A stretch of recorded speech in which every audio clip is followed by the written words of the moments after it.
इत्तलात आ रही हैं और जो रिसोर्सेज बता रहे हैं, संडे को गालिबन हम जो है वो डेलीगेशंस को रिसीव कर रहे होंगे और मंडे वाला दिन जो होगा वो अहम दिन होगा जिस दिन के तमाम मामलात हो रहे होंगे। तो मेरी इत्तलात हैं वो तो ये हैं कि संडे को डेलीगेशंस आएंगे, उन्हें हम रिसीव करेंगे और मंडे वाले दिन जो है वो मेन शो होगा। आज आपकी इत्तलात काफ़ी जो है वो मुसद्दका इत्तलात होती हैं, हमेशा से ही हर खबर पे आपकी नज़र होती है।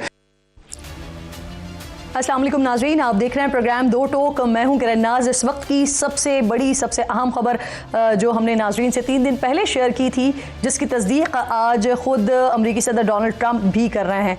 डोनाल्ड ट्रंप बता रहे हैं कि स्टीव विटकॉफ और जैरेड कुश्नर मुज़ाकरात के लिए इस्लामाबाद जा रहे हैं, लेकिन वाइट हाउस ज़राए कन्फर्म कर रहे हैं कि अमरीकी वफ़द की क़यादत जेडी वैंस करेंगे। यकीनन अगर वैंस यहाँ होंगे तो ट्रंप का होना मुमकिन नहीं है, लेकिन ये इम्कान भी मौजूद है कि अगर मुज़ाकरात कामयाब हुए तो जेडी वैंस वापस जाएं और उनकी जगह डोनाल्ड ट्रंप और ईरानी सदर पाकिस्तान आकर डील को साइन करें। अब तक ईरानी हुकाम ने वफ़द के आने की तस्दीक नहीं की है, लेकिन CNN वो ऐसा दावा कर रहे हैं कि मंगल को ईरानी वफ़द पाकिस्तान में होगा।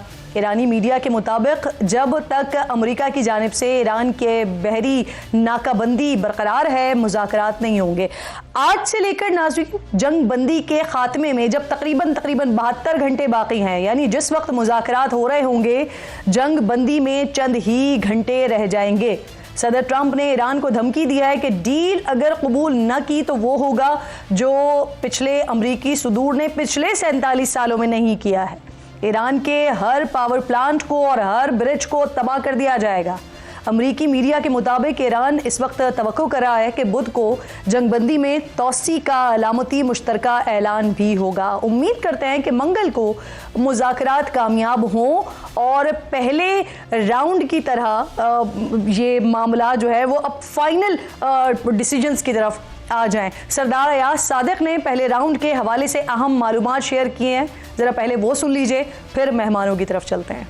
एक मेज पे ला के बिठाया, मीटिंग के दौरान गर्मी सर्दी हो जाती थी तो ब्रेक हो जाती थी, तो कभी फील्ड मार्शल साहब, कभी डार साहब, कभी एक को ठंडा करते थे, कभी दूसरे को ठंडा करते थे, फिर बिठा ले। 6 दफा ये हुआ कि मीटिंग होते होते गर्मा सर्दी की वजह से ब्रेक करनी पड़ी। 3:47 पे 12 तारीख को फजर से पहले मुझे पैगाम आया कि ड्राफ्ट एग्रीमेंट तक बन रहा है। इतना करीब पहुंच गए थे और हमारे एक मेहरबान ने बताया कि हम मिलीमीटर दूर थे एग्रीमेंट से।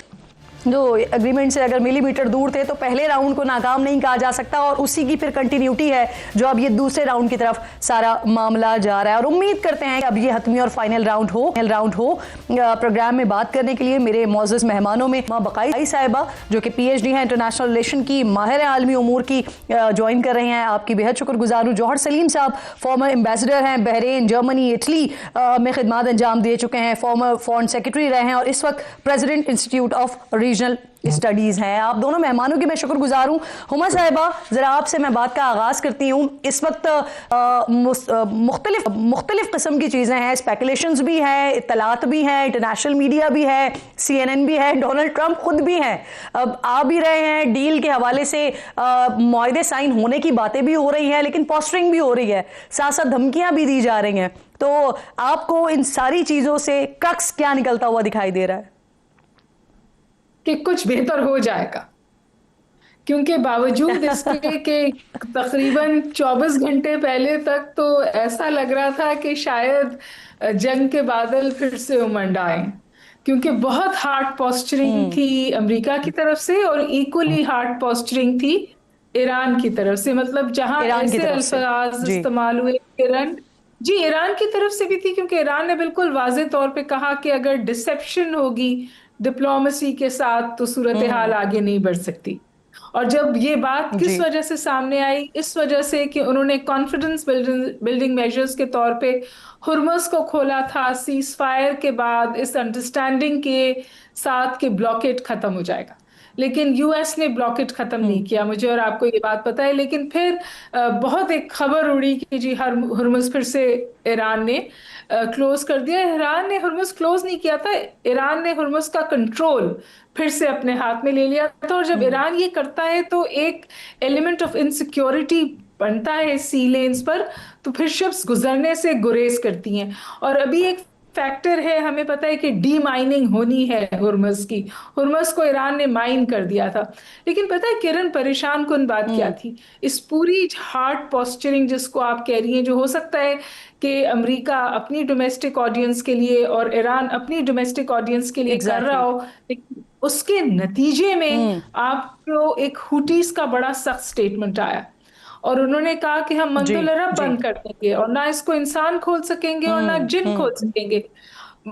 वो इकोनॉमिक पेन हम भूल जाएंगे जो हुर्मुज़ के बंद होने से हुआ अगर मंदुल अरब बंद हो गई।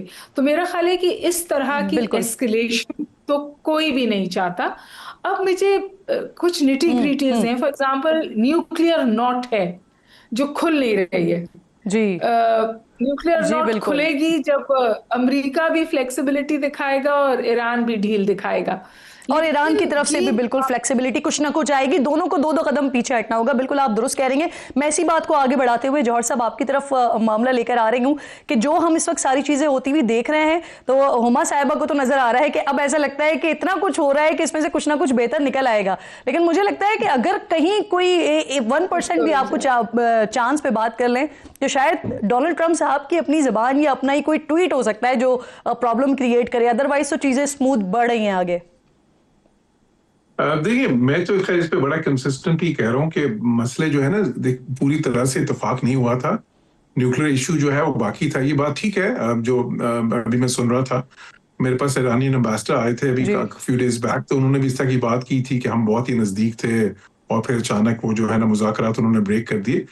अच्छा, मैं उसको थोड़ा सा जरा मुख्तलिफ देखता हूँ। मेरा ये अंदाजा है कि देखिए, न्यूक्लियर पे अभी तक भी कुछ बात बाकी है। अब टोटली अग्रीमेंट नहीं हुआ और दो इशूज हैं उसमें। एक तो वो जो टोटल फ्रीज है 0% एनरिचमेंट, उसकी जो मियाद है वो क्या होगी, वो 20 साल कह रहे हैं, 2 से 5 साल की बात हो रही है, तो अभी तक उस पर पूरी तरह से एग्रीमेंट नहीं हुआ। दूसरा वो जो 450 किलोग्राम यूरेनियम का मामला है, जो अफजूदा यूरेनियम पड़ा है, तो उस पर क्या होगा। ईरानियन किसी तरह भी तैयार नहीं है कि वो ईरान से बाहर जाए। देखिए, एक जमाने में जब ये JCPO हुआ था, उस वक्त उन्होंने काफी सारा एनरिच्ड यूरेनियम उस वक्त रशिया के हवाले किया था। इस बार वो तैयार नहीं है, बहुत ही इंसिस्ट कर रहे हैं कि वो जी ईरान में उसको हम डाउन ब्लेंड करेंगे ना, यानी कि उसकी फसूलगी कम करेंगे। तो अमेरिकन चाहते हैं कि उनको पहले दे दें, जिस तरह प्रेसिडेंट अपने स्टेटमेंट से भी कहा, या IAEA को भी और बाकी। अच्छा, अब इसमें पहला जो मुज़ाकरात का राउंड ब्रेक किया, तो ब्रेक तो वो न्यूक्लियर पे किया था, जो उस वक्त भी मैं कह रहा था। बाद की कराइन ने भी इसको जाहिर किया, जो भी सारी चीजें बाहर आई, और फिर उसी पे हो क्या रहा था उसमें ईरान उस वक्त अपनी जो लेवरेज थी अपना हुर्मुज़ वाली, और उसमें देखें, ये कहना कि उनके पास कंट्रोल है, उसका मैं उसको कंट्रोल नहीं समझता। उनके पास सिर्फ कैपेसिटी है उसको ब्लॉक करने की। अगर कंट्रोल हो उनके पास अपना हुर्मुज़ का, वो तो अपनी शिप्स वहां से बाहर नहीं निकाल सकते। तो कंट्रोल कर रहे हैं, उसको कंट्रोल नहीं कर रहे वो। और सर फिर जो आप बात कर रहे हैं न्यूक्लियर की, न्यूक्लियर वेपन की और यूरेनियम एनरिचमेंट की, तो उसमें आज मसूद पज़ेश्कियान ईरानी सदर वो बड़ा वाज़े तौर पर कह रहे हैं कि जो जौहरी हथियार छीन नहीं सकता कोई, ये हक है उनका। जी, वो कह रहे हैं कि बिल्कुल, जो देखिए एनरिचमेंट जो है वो कह रहे हैं हमारा राइट, उस पर वो बिल्कुल बहुत ही ज्यादा उन्होंने स्टैंड लिया हुआ। अब हुआ क्या है, पहले मुज़ाकरात के राउंड में उसमें ब्रेक जो है ना, डेडलॉक यहीं पे पैदा हुआ था न्यूक्लियर पे, और थोड़ा सा सीक्वेंसिंग पे कि जी वो जो सैंक्शंस रिलीफ है वो किस स्टेज पे आएगी। वो अमेरिकन चाहते थे पहले वेरिफिकेशंस हों कि वो न्यूक्लियर में जब चीजें करेंगे फिर उसके बाद आए, और इसी तरह वो जो फंड्स एंड फ्रीज होने। लेकिन कोर तो न्यूक्लियर इशू ही है ना। तो उस पर हुआ क्या था, ईरान अपनी अपनाए हुर्मुज़ वाली जो लेवरेज है वो इस्तेमाल करना चाहता था कि उधर अमेरिकन लचकते हैं उस पर। अमेरिकन ने ये कहा कि अच्छा, अगर ये समझते हैं इनको इतनी बड़ी लेवरेज है तो उस लेवरेज को हम कम कर देते हैं। तो उन्होंने मुज़ाकरात रोके उधर। उसके बाद उन्होंने ब्लॉकेट कर दिया, क्योंकि आपको साफ नजर आता है ना। तो जैसे उन्होंने ब्लॉकेट किया, उससे वो ईरान की एकदम वो लेवरेज खासी कम हो गई। जो मर्जी है वो कहते रहे, लेकिन बात यह है कि वो न्यूट्रलाइज हो गई काफी हद तक ना। क्योंकि अब पहले तो नुकसान सिर्फ अमेरिका और बाकी दुनिया को हो रहा था, अब तो सबसे ज्यादा उनको खुद हो रहा है, उनकी अपनी शिप्स नहीं जा रही। सर वैसे मैं सवाल पूछते हुए, क्योंकि इतना सेंसिटिव इशू है, तो मैं क्लियर भी करना चाहती हूँ कि जौहरी हथियार के हवाले से तो वो ऑलरेडी वो पहले वाले जब मुआहदा हो रहा था, इनफैक्ट हमला होने से पहले भी हो रहा था, तो जौहरी हथियारों के हवाले से तो बड़ा क्लियर है ईरान, क्योंकि ऑलरेडी उनके पास एक फतवा भी मौजूद है। तो सवाल करते हुए हुकूक को मैं हथियार कह रही थी, मैंने कहा कि मैं यहाँ पर डिस्क्लेमर जरूर दे दूं इसी बात को। जी सर, जी उसको मैं खत्म कर लूँ ये बात, बिकॉज ये अहम है। देखें, वो फतवा जो है ना वो ये है कि वो तो अभी भी कह रहे हैं, उन्होंने कभी भी नहीं कहा कि हम न्यूक्लियर हथियार बनाना चाहते हैं, ठीक है ना। लेकिन बात ये कि वो अमेरिका या इजराइल ये नहीं चाहता कि वो उनकी जुबान पे तो नहीं जाना चाहते हैं ना। वो तो ये देखना चाहते हैं कि जी उनके पास कैपेसिटी ना हो। That's what they want. तो जब फ्रीज होगा तो फिर वो 0%, लेकिन JCPOA में 0% पे एग्री नहीं हुआ था। इसमें 3 सिविलियन न्यूक्लियर जो लेवल है उस पे हुआ था, और साथ ही लेकिन सर फिर यहाँ पे प्रॉब्लम ये आया ना कि वो जो 18 के बाद जो पॉज आया तो उसमें यूरेनियम की अफजूदगी बड़ी तेजी के साथ ईरान ने की, तो इस वजह से ये एक बड़ा सवाल बना हुआ है।